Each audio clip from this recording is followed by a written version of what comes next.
आम आदमी पार्टी ने एक बड़ा कदम उठाया और कहा है कि जो आरडब्ल्यू हैं उन्हीं को मिनी पार्षद का दर्जा दिया जाएगा। इसको लेकर मंथन चला, मंथन में क्या निकला, सौरभ जी बताएंगे क्या निकला मंथन में। देखिए, आज मुख्यमंत्री जी ने जितनी भी प्रतिष्ठित आरडब्ल्यू हैं उनके एक एक रिप्रेजेंटेटिव को बुला के उनके साथ एक संवाद किया। जीके की आरडब्ल्यूएस थी, चितरंजन पार्क की थी, अलकनंदा की थी, एसडीए की थी, वसंत कुंज की थी, द्वारका की थी, पटपड़गंज की थी, ग्रीन पार्क की थी, कालका जी की थी। और सभी आरडब्ल्यूएस के सजेशंस लिए, उनके जो सवाल थे वो लिए। मोटे तौर पे आरडब्ल्यूएस खुश हैं क्योंकि उनकी ये सालों पुरानी, वर्षों पुरानी डिमांड है कि आरडब्ल्यूएस को एम्पावर किया जाए, उनको सशक्तिकृत किया जाए। छोटे छोटे काम जो करवा सकते हैं वो करवाने की पावर उनको दी जाए।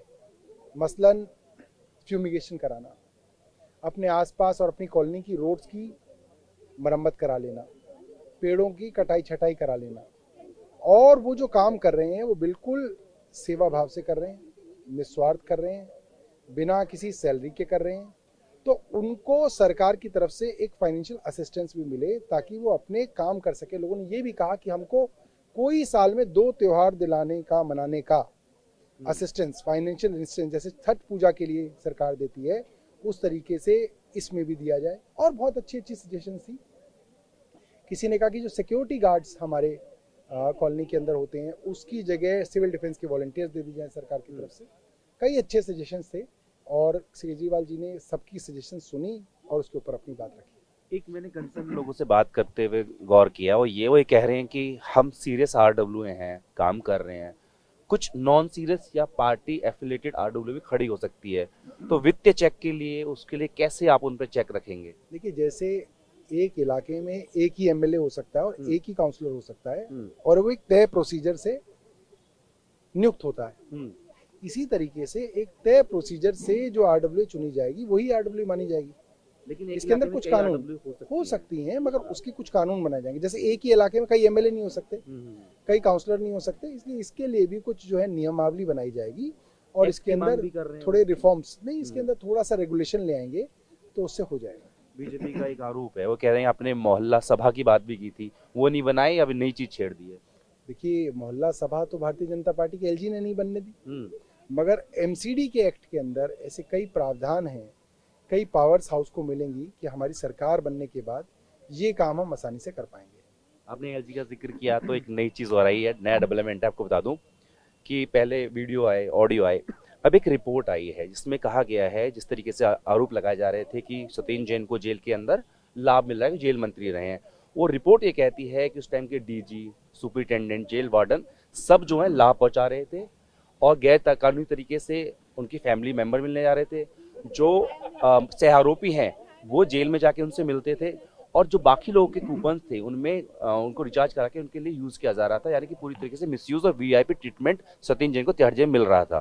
इसको आप कैसे लेते हैं? देखिए, एलजी साहब बहुत परेशान हैं कि उनकी बातों पे दिल्ली में कोई गौर नहीं कर रहा, कोई चर्चा नहीं कर रहा। जो हमारे गांव की तरफ बात कही जाती कि बासी कड़ी के अंदर उबाल नहीं आता, तो एलजी साहब भी अब बासी कड़ी हो चुके हैं। अब लोगों का कोई इंटरेस्ट नहीं है। लोगों ने सोचा था कि कुछ डेवलपमेंट की बात करेंगे, ये दिल्ली में दिल्ली के विकास की बात करेंगे, लोगों को क्या फायदा पहुंचा सकते हैं इसकी बात करेंगे, मगर जिस तरीके से एक राजनीतिक एजेंडा लेकर ये एक चुनी हुई सरकार के पीछे पड़े हुए हैं, इनकी छवि बहुत नीचे आ गई है और लोग अब इनकी बात पे बिल्कुल गौर नहीं करते। तो जी, जो रिपोर्ट है इसमें principal secretary home, principal secretary law और विजिलेंस सेक्रेटरी, इन लोगों की रिपोर्ट है ये, जिसमें दावे किए गए हैं। मैं बता तो रहा हूँ, इन्हीं के अफसर इन्हीं के कुछ अफसरों के बारे में रिपोर्ट बनाते रहते हैं और अफसर सारे इन्हीं के हैं। जिन्होंने रिपोर्ट बनाई वो भी ये लगाते हैं, जिनके लिए रिपोर्ट बनाई उनको भी उन्होंने नहीं लगाया है। तो आपने ऐसे भ्रष्टाचारियों को क्यों लगाया था?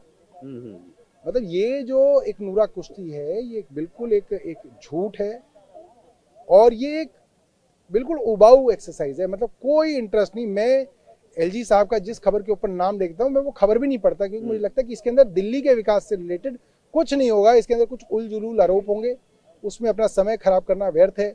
तो मुझे नहीं लगता कोई भी आदमी उसमें समय व्यर्थ करेगा। मोटिव क्या है कि इलेक्शन से रिलेटेड है? नहीं, इस एक्सरसाइज का मतलब सिर्फ ये है कि वो एलजी बने रहें, बस, और कोई मोटिव नहीं। बात करने शुक्रिया। तो आम आदमी पार्टी ने साफ तौर पे कहा है कि जो आरडब्ल्यूएस हैं वो अपने छोटे छोटे काम के लिए उन्हें लोगों के बीच नहीं जाना होगा, उन्हीं को मिनी पार्षद का दर्जा दिया जाएगा। दूसरी तरफ अगर बात करें तो जिस तरीके से तिहाड़ जेल के अंदर क्या सत्येंद्र जैन को वीआईपी ट्रीटमेंट मिल रहा था, उसको लेकर रिपोर्ट आई है, उसमें कुछ सनसनीखेज आरोप लगाए गए हैं। उस पर आम आदमी पार्टी ने कहा है कि एलजी अपने पद पर बने रहें, इसलिए इस तरह की प्रैक्टिस को बार बार वो कर रहे हैं।